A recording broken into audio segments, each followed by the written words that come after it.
India government na ujiksi Manipur da leiriba violence solution porong with the seriously tawbe aba thabak punamuk lawkhali. Center na Manipur Kainaba Sillaklabadi Tuminna Leiroi Chap Chana Mayoknagani haina lamlai kendragi MLA KH Ibomcha na fongdokre. Wafamasi BJP lamlai mandal na sinduna Independence Day gamari lenana pangthokiba har ghar tiranga da chatkiba khongchat kamari lenana fongdokibani. Nongadada laiba MLA gi yumdagi hauduna lamlai fawba chatkiba khongchat aduda BJP Manipur gi VP N Nimbus yauna BJP lamlai mandal gi luchingba singsu sarukya ki. Thauramga mari lenana MLA KH Ibomcha na makhata kibada center na hauzik Manipur da tangdulaitaba purakna bakanna hotnari haibasidi mayek senglaba wafamni. Lairiba fibam asi athuba matamda laksinba yaba fibam oidabana miyamna henna awaba thengnabani. Lairiba fibam asida lengak sembadagi tangdulaitaba hana purakpana maru oiri. Hauzike lanasi aroiba oidribana lengak sembada mapung faba oiroi. Maramasina majority number lairabasu hauzik lengak semba haunadribani. Center da lairiba lengakna Manipur gidamak afaba kaya tawri. Manipur miyam na pamba ILP chatna halakle. Border fencing, war footing da thabak tawri. Reserve forest kananaba Manipur lengakna hotnarakpa. Mitop khandoknaba hotnariba pumba center na saugatuna lakli.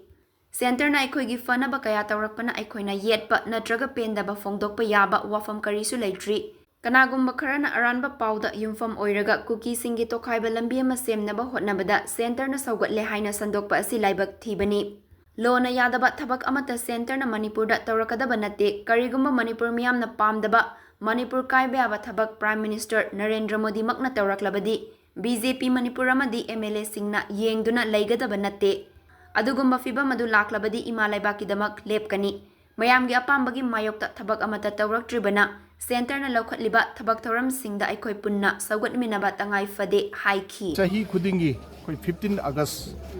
koi Independence Day sina lakwa kanda masigi mangoina na koi gi har ghar tiranga haidi yumthong khudingmakta Indian national flag se amomam thesi haiba campaign se he chathaiba aduna madugi campaign dugi saruk amani koi na ngasi koi gi tiranga jatra haitare अखोगी Indian national flag की फिरन पायरगा चलिब rally से मदुगी awareness अमा मयाम the पीनेनबा अरुगा 15 अगस्त की मनुंगदा युमथों खुदिंगमक्ता national flag अममम थेटपियु अरुगा अखोई India की citizen नि अखोई से अखोई इंडिया की फ्लैग असि की मखादा अदुनी अखोई से हाइबा सि अखोई की निंगसंग हनबा हाइदि नेशनलिज्म इंस्टिल तौबा हाइतारे नेशनलिज्म से मीसिंगी थमोइदा लैननबगी अदुगी पांदमदा चथबनी ngasi अखोइ चथजिसि इंडिया गवर्नमेंट ना उजिकसे मणिपुर दा लैरिबा वायलेंस सॉल्यूशन पोरंगना विदेमुक्ता सीरियसली तौबा याबा थबक पुनमुक लौखली इंक्लूडिंग अखोइगी मरी लैनबा स्टेक होल्डर मयाम से वारी सारगा खोलगा हाइबिदि अखोइगी तौनरिबा सिंगसि मनुंगदा अखोइगी इंडिया की सिटीजन कोई इमा इचा काइनबा यारोइदबा मणिपुर हानगी पुन्न लेरकपा हुजिकसु लेमिनदबा यारोइदबा मयाम अमा यावरियबा सेनबा अखोइना पाकिस्तान गुम्बा नत्रगा चाइना गुम्बा लानथिंदबा नतेबा थोइसे अदु याम कॉम्प्लिकेटेड ओइबा अदुना मदुगुम्बा मयाम लेबिदुना मतम खरा लौबगेनि वानी everything will be brought under law के मखादा लोइ पोरकने लॉ सि लोइना चना हलकने अदु मतम खरा लौबइ वाने जर्मन लोन खाते खंगदे लोन याबा खै अदुम लैनी लोन यादब खै हमत लेरो लाइबक थीबसे अखोय यारगदिने अखोयसे इसानासु सुमेब खंगदब वासे अदुगा मदुगी वादुना यामना ngasiगी लेरिबा सिचुएशन सिदा हेना करि हनी इंस्टिगेट तवदब हेना इरांगसे पाथोक चौथोहनगदब वा ओइ अदु आई हाइदोरिबा इसामंगना सुने सिगी वासी सुमियम सुमदे खंगदब वासी इराइ लाइना ngang आई यारगैदि मसिगुमबसि तौगुमजेने आई अपील तौजनी मतम चंगबदुदा मयामना हाइवे वानी अखोइने आई केनो हागे मणिपुर की बीजेपी की पार्टी अदुगा अखोइ एमएलए लेरिसिंगसे अखोइ इंडिया की दमक्तनी फर्स्ट को अदुगा अनिसुबदा अखोइ स्टेट सिगी दमक्तने स्टेट सिगी पीपल सिंगदा सोकदब स्टेट सिदा सोकदबदो तौर अगदी कनानो ओइरगसु मोदीना हारोजो खो यारो खोगी एमएलए सिंगा पार्टी ना तुमिने लेबगी वाफम करीमता लेते हुजी अखोगी पार्टीना कोई इलीगल इमिग्रेंट्सिंग खंतोगा मयुमदा हलनगिदमने हारिबा अरे कोइना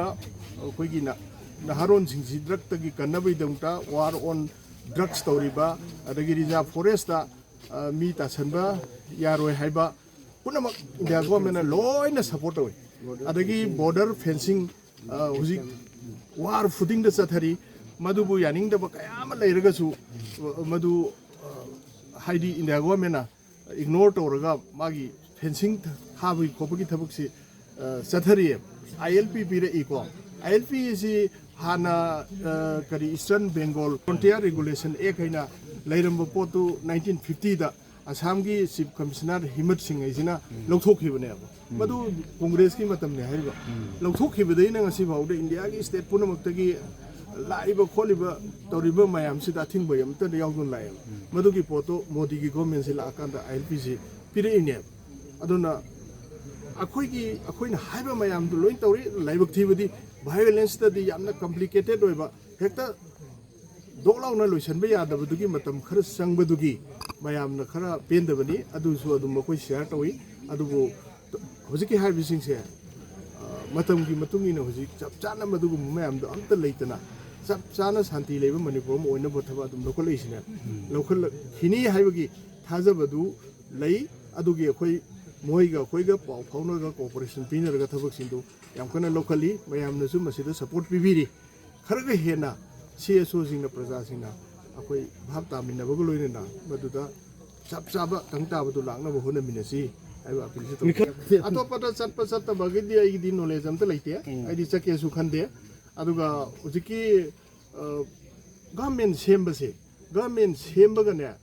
शांति हंजलगना होनबगा आइदि मरु ओइबसि शांति हंजलगना होनबना हेन मरु ओइना खले